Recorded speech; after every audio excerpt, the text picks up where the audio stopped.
Hi guys! It's 12:30 p.m. here in Vienna, Austria, and in the Philippines, it's 6:30 na ng gabi.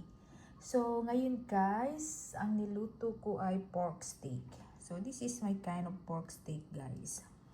Ayan. So, ngayon guys, maparami na naman ang kain ni Jonah nito guys.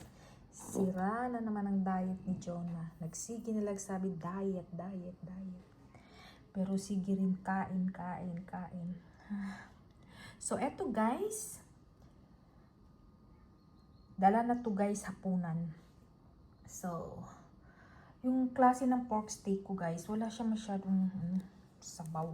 Kasi yung marinate ko, yun lang yung ano ko guys, yung sa marinate. So, yan guys. Kaya, hindi siya masyadong masabaw. Konti lang talaga.